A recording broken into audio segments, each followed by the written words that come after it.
오늘 이 안식에도 우리 하나님의 귀한 은혜로 주의 성전에 나와 여러분들의 모든 마음을 주님께 내놓으며 예배할 수 있는 은혜의 시간을 주심을 인하여 감사드리고, 그러한 여러분들에게 하나님의 무한한 축복이 영원토록 함께하기를 간절히 바랍니다.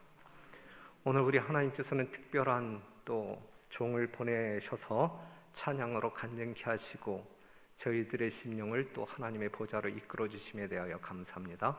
보내주신 우리 노재원 집사님, 하나님의 귀한 은혜가 함께하기를 간절히 바랍니다. 우리가 직계가 아니기 때문에 여러분들에게 이렇게 공식적으로 그 알림이 나가지는 않았지만, 지난주에 우리 교회의 지휘자인 우리 김재왕 집사님의 그 할머니께서 이제 93세 일기로 주 안에서 잠드셨기 때문에 그 장례를 치르셨습니다. 어제 이제 장례가 끝났는데, 그랬음에도 불구하고 오늘 이 안식일 주의 전에 나와서 또 찬양 사역을 열심히 해주심에 대하여 감사합니다. 오늘 우리가 생각해 보고 싶은 주제는 그 한계를 넘을 때라고 하는 주제로 말씀을 나누도록 하겠습니다. 올해 우리는 하나님의 어떤 그 말씀들을 이렇게 정리하는 시간으로 이 설교 시간을 보내고 있는데, 오늘은 그 하나님의 사랑이라고 하는 주제를 성경적으로 좀 이렇게 정리를 하길 원합니다. 여러분들이 아시는 바대로 하나님은 무엇이라? 사랑이시라. 우리가 마르고 닳도록, 그죠? 신앙을 시작하면서부터 지금까지 사랑, 하나님은 사랑, 우리가 어떠한 죄를 짓는다 할지라도 용서하시는 사랑, 그 사랑을 노래하며 여기까지 왔습니다. 우리 하나님은 사랑밖에 몰라요. 맞습니까? 우리 하나님은 사랑밖에 모른다라고 이야기할 때 그 말은 맞는 말이에요, 틀린 말이에요? 맞는 말이에요. 맞는 말. 하나님은 사랑밖에 몰라요. 하나님께서는 죄를 취급하실 때 오직 의와 진리만을 사용한다. 사단은 아첨과 기만을 사용하지만 우리 하나님은 이러한 것들을 결코 사용하실 수 없어요. 우리 하나님은 의와 진리만을 사용하십니다. 하나님은 사랑이시기 때문에 하나님의 모든 말씀, 명령, 행동, 또한 침묵, 요구, 심지어는 하나님께서 주시는 시련까지, 또한 심판까지 일지라도 이것은 하나님의 사랑의 행위이다라고 정의할 수 있을까요? 그렇게 정의할 수 있는 거예요. 하나님은 사랑이시기 때문에 하나님의 모든 행동, 언행은 사랑이시다라고 정의할 수 있어요. 여러분들이 그러한 믿음이 있게 되기를 바랍니다. 상황에 따라서 여러분들이 하나님을 정의할 때 이건 하나님의 사랑인데 이건 아닌 것 같은데, 이렇게 오해하는 일이 없게 되기를 바라요. 하나님은 모든 언행에 있어서 그것이 하나님의 언행이라고 할 때 그것은 분명히 사랑이십니다. 그리스도의 구속 사업으로 말미암아 하나님의 정부가 공의롭다는 것이 입증되었다. 십자가 사건을 가리키고 있어요. 전능하신 하나님은 사랑의 하나님이라는 것이 공표되었다 그랬고, 그 다음에 이제 중요한 말씀 하나 읽어드릴게요. 대쟁투는 끝났다. 죄와 죄인들은 없어졌다. 온 우주는 깨끗해졌다. 오직 조화와 기쁨의 맥박만이 온 우주의 만물을 통하여 고동한다. 생명과 빛과 환희가 만물을 창조하신 분에게서 끝없이 넓은 우주로 퍼져나간다. 여기서부터 이제 조금 더 신중하게 여러분들이 살피실 말씀, 가장 작은 원자로부터 가장 큰 세계에 이르기까지 만물은 생물계와 무생물계를 막론하고 조금도 흠이 없는 아름다움과 완전한 기쁨으로 하나님은 사랑이시라고 선포한다 그랬어요. 그냥 하나님은 처음부터 끝까지 사랑이시다. 그렇기 때문에 하나님의 모든 언행은 사랑이시다. 비록 여러분들이 시련 가운데 빠진다 할지라도 그것이 하나님께서 허락한 것이라고 하게 되면 그러한 시련 속에서도 여러분들은 하나님의 진정한 사랑을 깨닫는 것이 여러분들에게 축복이다 라고 하는 사실을 말해주고 있습니다. 신명기 20장 16절에서 18절에 있는 말씀, 우리가 교독했던 성경절인데 다시 한번 읽어볼게요. 이 가나안 땅을 이제 심판하시는 그러한 기록의 내용인데, 오직 내 하나님 여호와께서 내게 기업으로 주시는 이 민족들의 성읍에서는, 이 가나안 땅을 이야기해, 적과 꿀이 흐르는 가나안 땅을 이야기하고 있는 것인데, 그 가나안 땅에 살고 그 성읍에서는 호흡 있는 자를 하나도 살리지 말지니, 호흡 있는 것은 하나도 살리지 말지니, 곧 헷 족속과 아모리 족속과 가나안 족속과 브리스 족속과 히비 족속과 여부스 족속을 내가 진멸하되 내 하나님 여호와께서 내게 명하신 대로 하라 그랬어요. 하라. 이는 그들이 그 신들에게 행하는 모든 가증한 일로 너희에게 가르쳐 본받게 하며 너희로 너희 하나님 여호와께 범죄케 할까 함이니라 그랬거든요. 자, 가나안 땅 점령을 위해 하나님께서 이스라엘 백성들에게 하신 명령이란 말씀이죠. 이 명령 가운데 어떤 명령이 있어요? 호흡 있는 자는 하나도 살리지 말지니 진멸하되. 이러한 하나님의 명령 앞에서 이 성경절을 읽고 해석하는 여러분들에게, 야, 이 하나님이야말로, 이렇게 명령하시는 하나님이야말로 진짜 끝내주는 사랑의 하나님이시다, 이렇게 이해되어진다고 하면, 그리고 이 성경절을 통해서 여러분들이 진한 사랑의 감정이 생긴다고 하면 여러분들은 성경을 참 잘 읽는 거라고 볼 수 있어요. 그런데 이 성경절을 보면서, 야, 뭐 하나님이 이래, 사랑의 하나님이라고 하면서 뭐 이래, 이거 너무 잔인하지 않은 거야? 이거 너무 잔인한 거 아니야? 이제 이런 식으로 이해가 되어진다고 하게 되면, 하나님은 사랑이시다, 우리는 그 사실을 믿고 신앙생활을 하는데 뭔가 어그러짐이 생길 수 있어요. 그렇죠? 그렇기 때문에 이 가나안 지역에 살고 있는 모든 호흡이 있는 자를 진멸하라고 하는 이 하나님의 명령이 얼마만큼 여러분들 심금을 울릴 수 있는 하나님의 사랑인지 오늘 이 시간 확인하는 것은 매우 중요하다라고 봐요.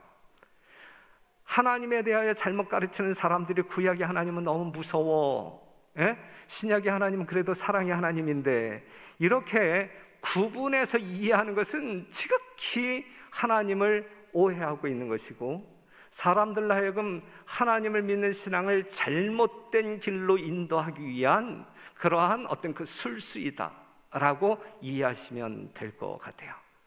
이러한 성경절 속에서 여러분들 심령 가운데 요한복음 3장 16절만큼 하나님의 진한 사랑을 확인하시고 감동받는 이 안식일이 되기를 간절히 바랍니다.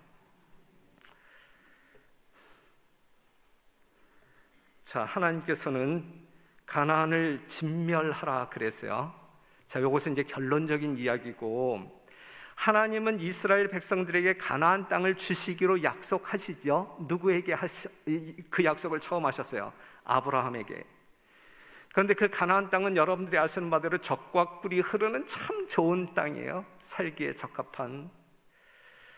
그런데 그곳에는 사람들이 살고 있었어요. 어떤 사람들이 살고 있었어요?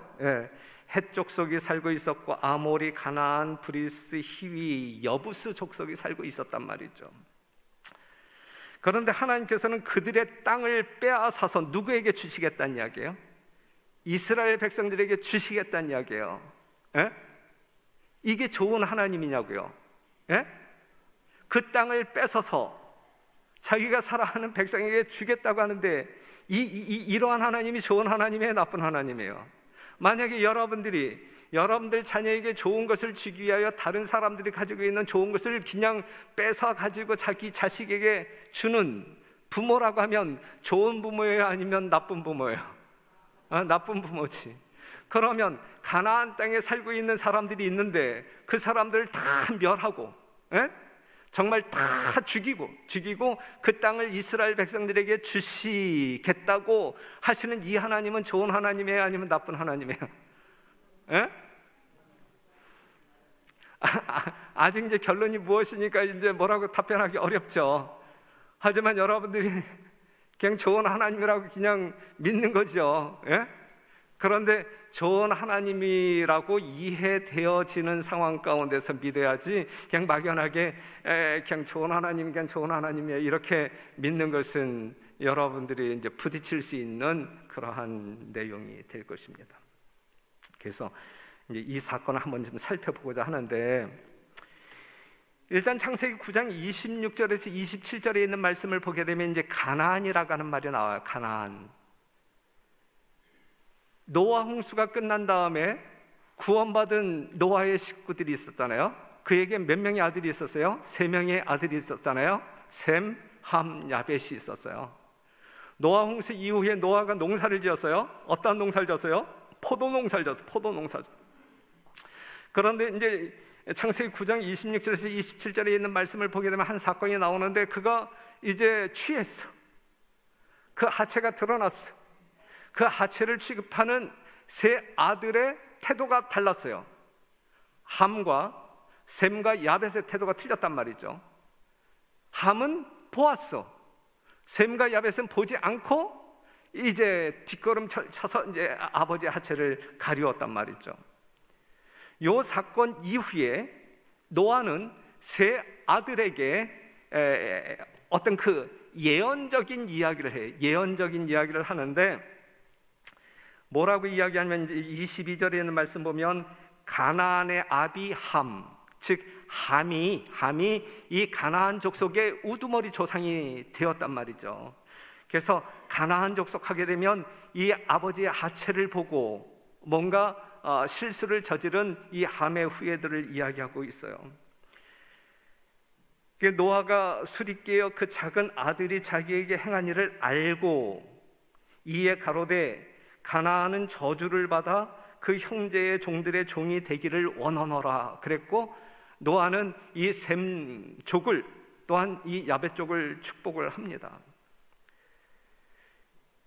그런데 이 말씀을 보게 되면 노아의 예언은 독단적인 진노의 선고도 아니고 총애의 언명도 아니었다.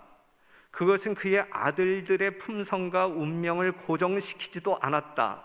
그냥 노아가 그렇게 저주했기 때문에 그렇게 틀고정이 된 것이 아니다라고 이야기하고 있는 거예요. 그러나 그것은 그들이 각자 선택한 생활과 그들이 개발시킨 품성의 결과가 어떻게 되리라는 것을 보여주었다. 그래서 조상된, 부모된 여러분들의 선택이 매우 중요하다라는 사실을 보여주고 있는 거예요. 계속 읽어볼게요. 그것은 그들 자신들의 품성과 행동을 참작하여 그들과 그들의 자손에 대한 하나님의 목적을 발표한 것이었다.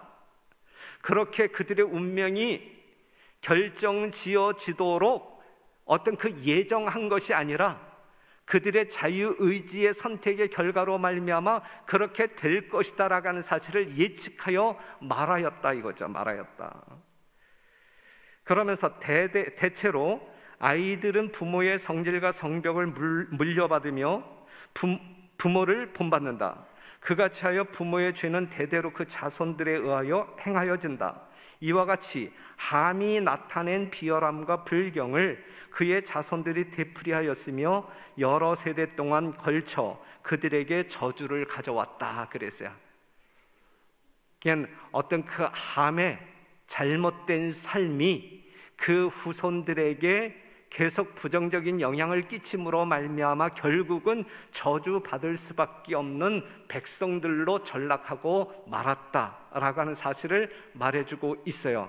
하나님께서 그렇게 예정하셨기 때문에 이 가나안 족속이 그러한 저주를 받은 것이 아니라 그들의 선택, 잘못된 선택이 반복되어짐으로 말미암아 결국 그 지경에 처하게 되었다라고 하는 사실을 말해주고 있는 거예요.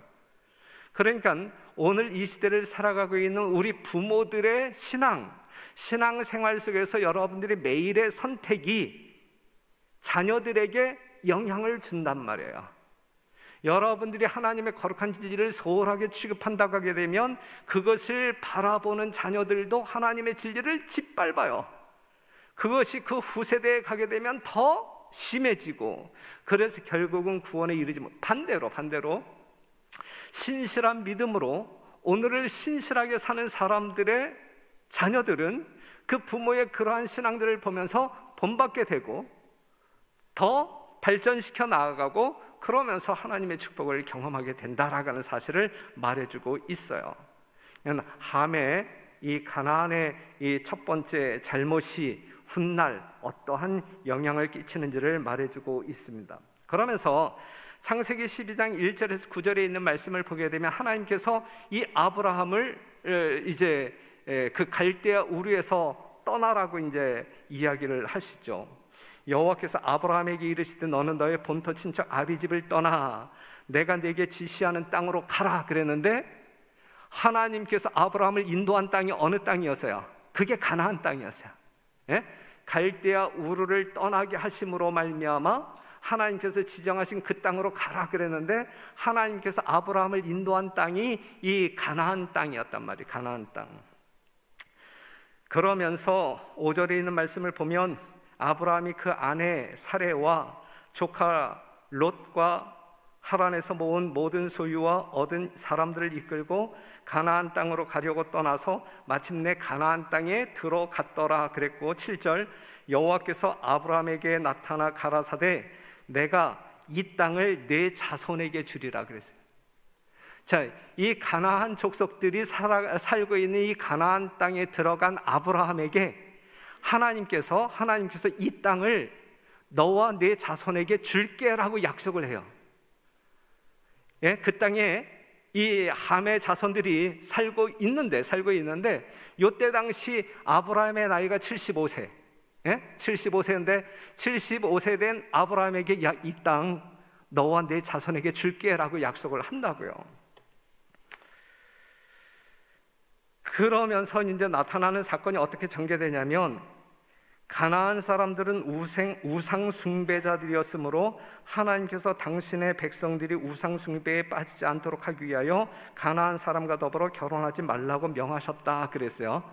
그냥 이 아브라함이 가나안 땅에 들어가서 정착할 때에 이 가나안 땅은 이미 우상 숭배로 팽배해졌다. 그래서 이 아브라함에게 명하기를 이 족속들과 결혼하지 말라, 이제 이렇게 말씀을 하셨어요.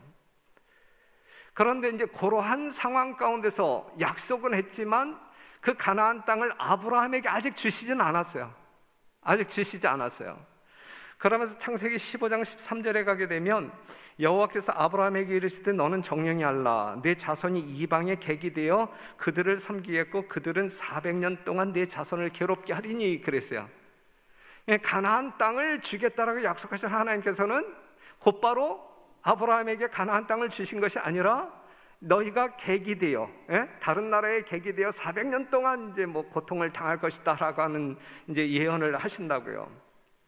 이 사건이 언제 이루어지냐면 요셉이 애굽의 총리 대신 되었을 때 이 야곱과 그의 식구들이 이제 애굽 땅으로 들어가잖아요. 그렇죠? 창세기 46장 26절에 있는 말씀을 보면 야곱과 함께 애굽에 이른 자는 야곱의 자부 외에 66명이니 이는 다 야곱의 몸에서 나온 자이며, 그러면서 이제 요셉의 식구들 포함하게 되면 이제 도합 70명이었더라 그랬는데, 이때부터 이 아브라함의 자손들이 이제 애굽 땅에서 이 객처럼 훗날에는 노예처럼 몇 년을 살게 돼요? 400년을 살게 돼요. 400년을. 가나안 땅을 아브라함에게 주시기로 약속했음에도 불구하고 그 수많은 세월이 흘러가고 있는 거예요. 그러다가 이제 출애굽기 3장 8절에 있는 말씀을 보게 되면 이스라엘 백성들이 상당히 힘들어하죠. 400년이 지났을 때 이제 힘들어하는데, 내가 내려와서 그들을 애굽인의 손에서 건져내시고 그들을 그 땅에서 인도하여 아름답고 광대한 땅, 젖과 꿀이 흐르는 땅, 가나안 족속, 헷 족속, 아모리 족속, 브리스 족속, 히위 족속, 여부스 족속의 지방에 이르려 하노라. 이제 드디어 하나님께서 아브라함에게 한 약속, 이 가나안 땅을 너와 네 자손에게 주리라 그랬는데, 거의 한 550년이 지난 그때에, 그때에 비로소 이제 이 애굽의 노예로 고통당하고 신음하고 있는 그 백성들을 이끌어 그 가나안 땅으로 이끌겠다라고 이제 모세를 보내신 겁니다. 여기까지 이제 전개가 되고 있는 거예요.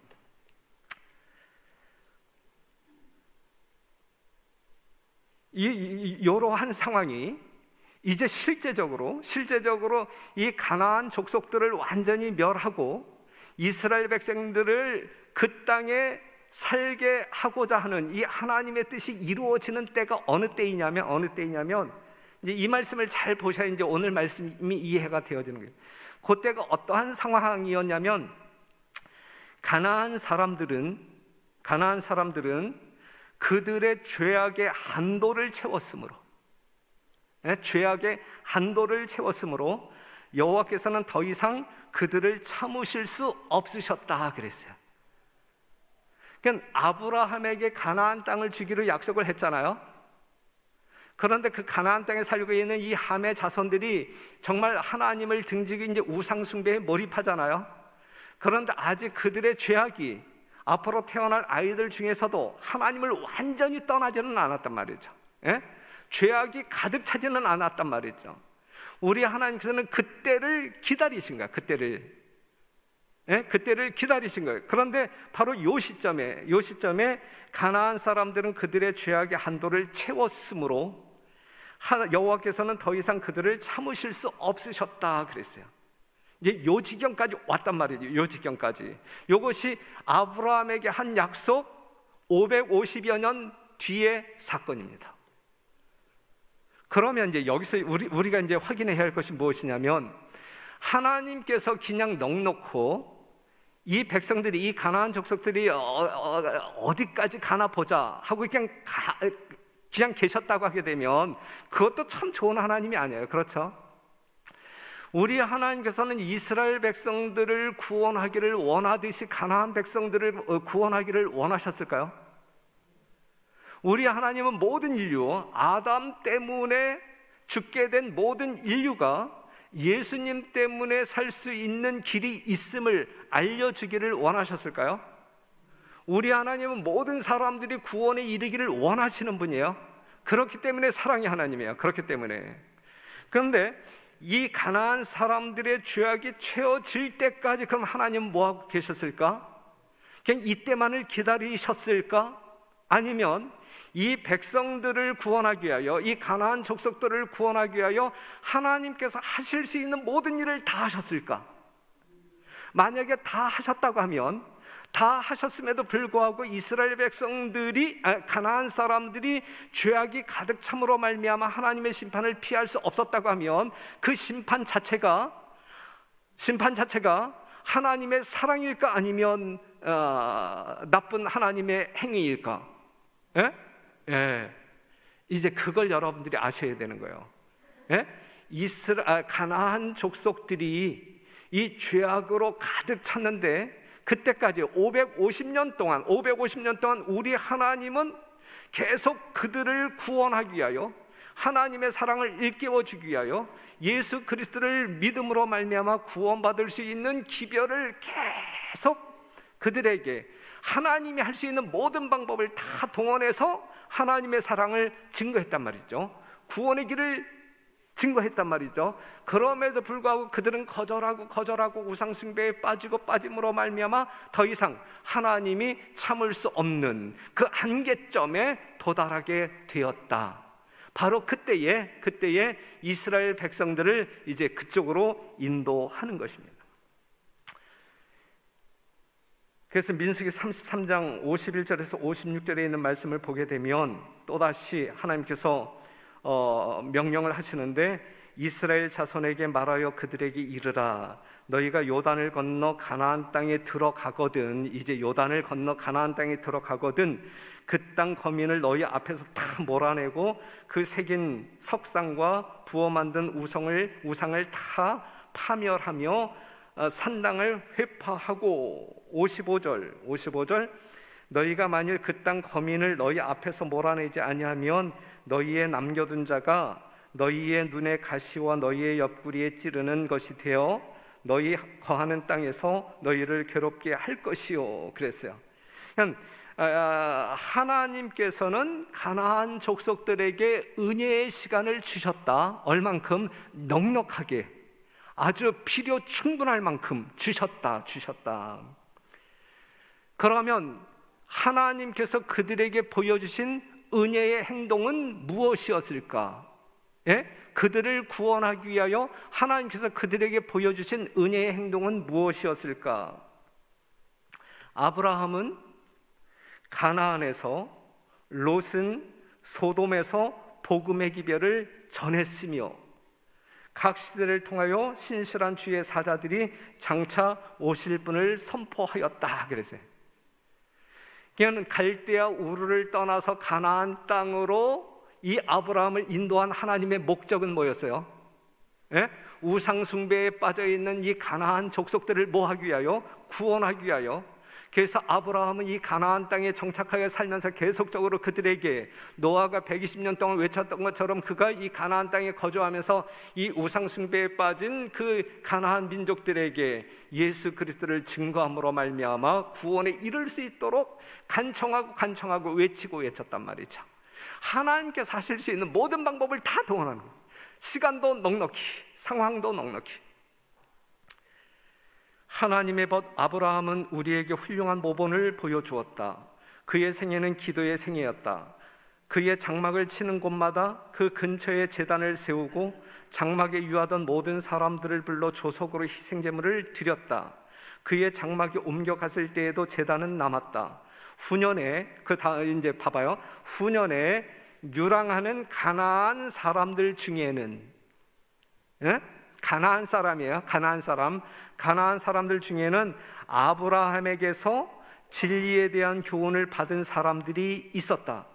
이들이 이 제단이 있는 곳에 왔을 때는 언제든지 저들 앞에 지나간 사람이 누구인지 알고 그곳에 장막을 칠 때는 제단을 수리하고 살아계신 하나님을 예배하였다. 그랬어요.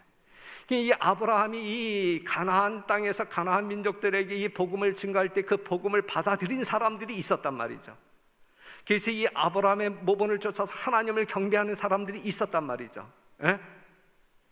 예, 계속적으로 하나님께서는 이 가나안 백성들을 살리기 위하여 최선의 노력을 경주했음을 우리는 알 수가 있어요.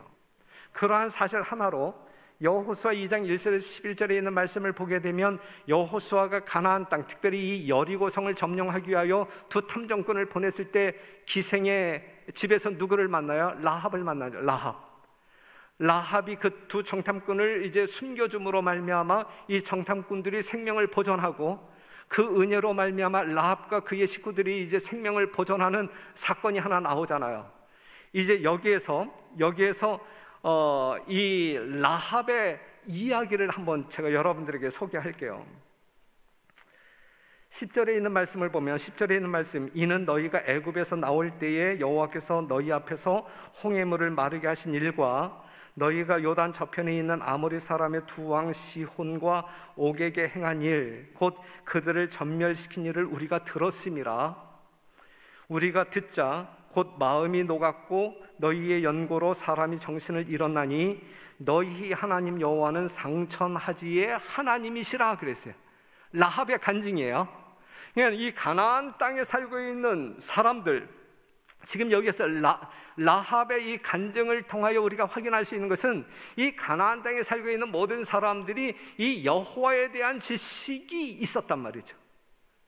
그럼에도 불구하고 하나님을 영접하지 아니하고 우상 숭배에 빠진 사람들은 그냥 빠졌고, 그 다음에 이 하나님의 진리를 받아들임으로 말미암아 하나님을 경배하는 사람들도 있었단 말이죠. 무슨 말씀인지 이해가 되죠? 네.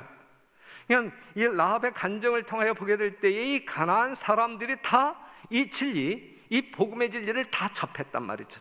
하나님이 누구인지 다 알았단 말이죠. 구원의 길이 무엇인지 다 알았단 말이죠. 그럼에도 불구하고 그들이 영접지 아니하고 그렇게 살지 아니하고 그 길을 따라가지 아니하였을 때 결국은 이제 심판에 들어가게 된다는 말씀입니다. 가나안 거민들에게 회개할 수 있는 충분한 기회가 허락되었다. 이게 하나님께서 인류를 구속하시기 위하여, 이 가나안 민족을 구속하기 위하여 할 수 있는 일을 다 하셨단 말이에요. 충분한 기회를 주셨다 이거예요.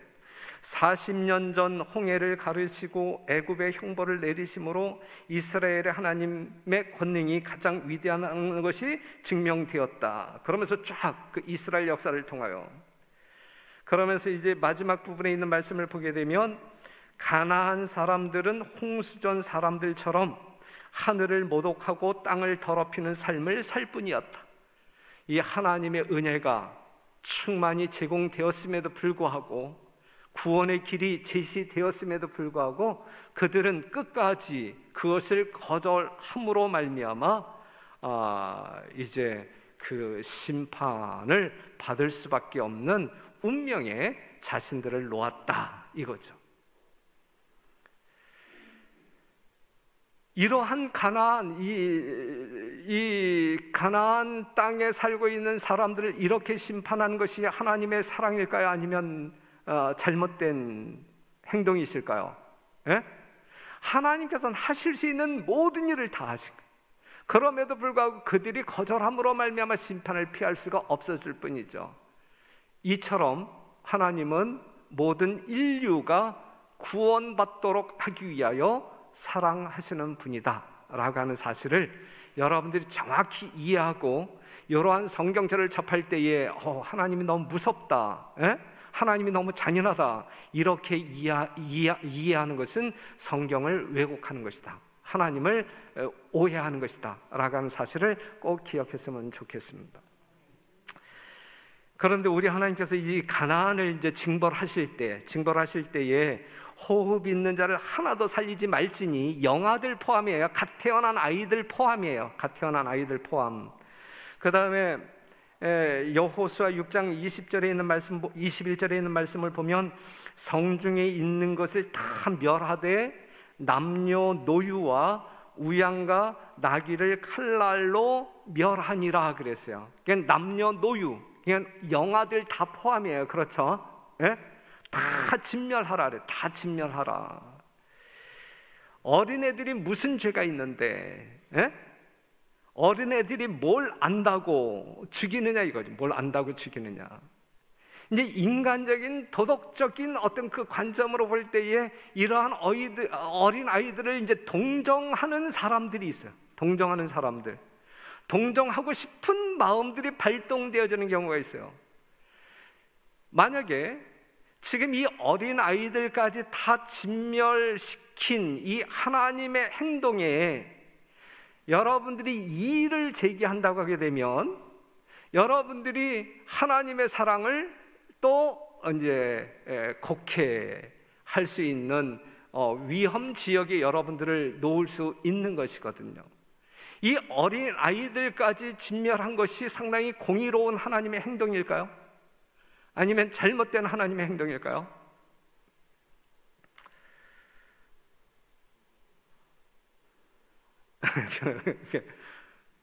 이 어린아이들은 죄가 없나요?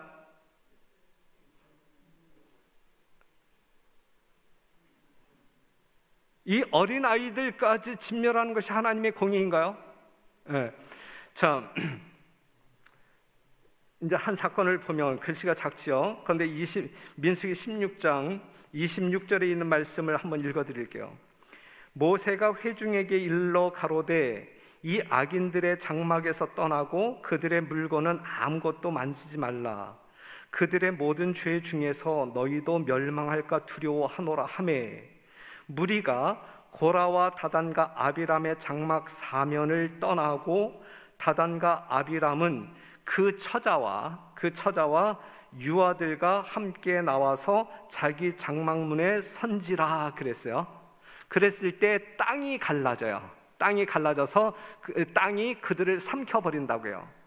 그런데 자, 하나님께서는 모든 기회를 주신 거예요. 이제 이 고라와 다단을 이제 심판하실 때 이들과 함께 있지 말고 다 떠나라. 살고 싶으면 다 떠나라 그랬어요. 다 떠나라. 떠난 사람들은 살았어요. 그렇죠, 살았어요. 그런데 이 고라와 그의 식구들, 그 중에 이 유아들도 있었는데 땅이 갈라짐으로 말미암아 죽었단 말이죠. 이러한 사람들이, 이러한 어린아이들이 예수님 재림 때 부활할까요? 부활하지 아니할까요? 죽는 거야. 심판받은 거예요. 심판받은 거. 그렇죠. 그런데 이제 어떠한 사람들은 이 가나안 땅을 진멸할 때에 진멸당한 이 어린아이들은 아직 어떤 인지 능력이 없기 때문에 예수님께서 재림하실 때 부활시켜서 하늘로 데려갈 것이다 라고 이야기하는 사람들이 있어요. 예? 그렇기 때문에 하나님은 사랑의 하나님이다 라고 주장하는 사람들이 있어요. 이거는 하나님의 사랑을 감소시키는 거예요. 우리 하나님은 정말 사랑의 하나님일 뿐만 아니라 공의로운 하나님인데 이 어린아이들, 영아들까지 심판을 했다는 이야기는 전지전능하신 하나님께서는 그 영아들이 이러한 환경 가운데서 만약에 장성하여 어린이 된다고 할 때, 인지 능력이 있을 때에 하나님을 믿을지 안 믿을지 알까요? 모를까요? 안단 말이지. 아시는 하나님께서 그 영아, 어린아이 한 사람에게 만약에 한 사람일지라도, 그 영아 중에 한 사람일지라도 이 아이가 장성하여 인지 능력이 있었을 때에 예수님의 사랑을 받아들이고 구원받을 수 있는 가능성이 있다고 하면 그 심판을 연기시켰을까요? 아니면 그럼에도 불구하고 진멸했을까요? 연기란 말이지, 연기. 그렇기 때문에 아브라함에게 그 땅을 주시겠다고 약속한 이후 550년을 기다려서 여기까지 왔단 말이죠. 그들이 그 경계를 넘을 때까지, 더 이상 하나님이 참을 수 없는 그 지경까지 이를 때까지, 그러니까 한 영아일지라도 그 구원받을 수 있는 가능성이 전혀 없을 때까지 우리 하나님께서는 그들을 구원하기 위하여 하실 수 있는 모든 일을 다 하시면서 인내하시면서 기다려 오셨단 말이죠. 하지만 그러한 영혼들이 하나도 없을 때에 드디어 하나님께서는 이제 예수님을 거절한, 그리하여 사망 가운데 자신들을 놓을 수밖에 없는 그 사람들을 이제 진멸하신 거란 말이죠. 어떠한 사람은 아이들은 아무 죄가 없기 때문에 그 부모들은 다 죽이고 아이들만 남으면 얼마나 힘들게 인생을 살아갈까. 그러니까 하나님께서 미리 잠재우시고 예수님 재림하실 때 부활시켜서 하늘로 데려갈 거야, 이렇게 이야기하는 사람들이 있는데, 그것은 하나님의 더 큰 사랑을 감소시킬 뿐만 아니라 하나님의 심판에 대하여 잘못 이야기하고 있는 것이란 말이에요. 그렇죠? 네. 그래서 우리가 에스겔 33장 11절을 보게 되면 하나님께서 말씀하시기를 나의 삶을 두고 맹세하노니 나는 악인의 죽는 것을 기뻐하지 아니하고 악인이 그 길에서 돌이켜 떠나서 사는 것을 기뻐하노라. 이스라엘 족속아 돌이키고 돌이키라. 너희 악한 길에서 떠나라. 어찌 죽고자 하느냐. 이게 하나님의 사랑의 하나님의 본심이라. 이건 불변의 마음이라. 불변의 마음. 어떠한 사람일지라도, 어떠한 악인일지라도 죽는 것을 결코 원하지 아니하신단 말이에요. 그러한 영혼들을 살리기 위하여 우리 하나님께서는 할 수 있는 모든 일을 다 하신단 말이에요. 그럼에도 불구하고 그 하나님을 거절하게 될 때에 그 사람의 운명은 본인이 책임져야 된단 말이지. 여러분들 잘 아시는 말씀, 만일 단 한 영혼만이 당신의 은혜의 복음을 받아들일지라도 그리스도께서는 그 한 사람을 구원하기 위하여 당신의 수고와 굴욕의 생애 그리고 치욕의 죽음을 택하셨을 것이다 그랬어요. 이 지구 역사 6,000년을 다 통틀어서 단 한 명의 영혼만이 구원받을 수 있는 가능성이 있다 할지라도 우리 주님께서는 십자가에서 자기 목숨을 희생했을 것이다. 하나님의 사랑이 이러한 사랑이란 말이죠. 예.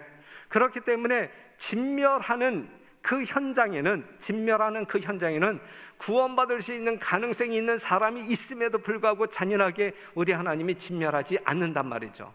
그들이 생명을 포기했기 때문에, 예수님을 거절함으로 말미암아 스스로의 선택에 의하여 생명을 거절했기 때문에 죽도록 내버려 두는 것이 심판이란 말이죠. 무슨 말씀인지 이해가 되십니까? 네. 그래서 항상 악할 뿐임을 보시고, 항상 악할 뿐임을 보시기 때문에 심판하시는 거예요. 노아 홍수 때도 그랬고, 소돔과 고모라 성이 멸망할 때도 그랬고, 예루살렘 성이 무너질 때도 그랬고.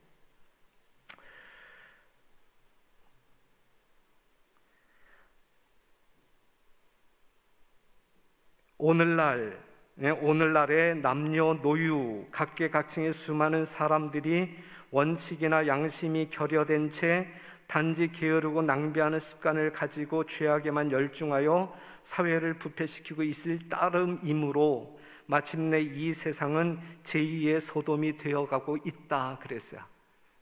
그냥 오늘 우리들의 마음이 그러한 마음으로 흘러가고 있지 않는지 한번 깊이 묵상하는 시간 되기를 바라고, 또한 오늘날 우리가 살고 있는 우리 이 세상의 수많은 하나님을 믿지 아니하는 사람들의 마음이 이러한 식으로 흘러가고 있다라는 사실을 우리가 영적인 안목으로 직감하고, 정말 그들을 불쌍히 여기는 심령을 가지고 한 영혼이라도 구원하기 위하여 하나님이 최선을 다하는 그 사역에 여러분들이 동참하기를 간절히 바랍니다.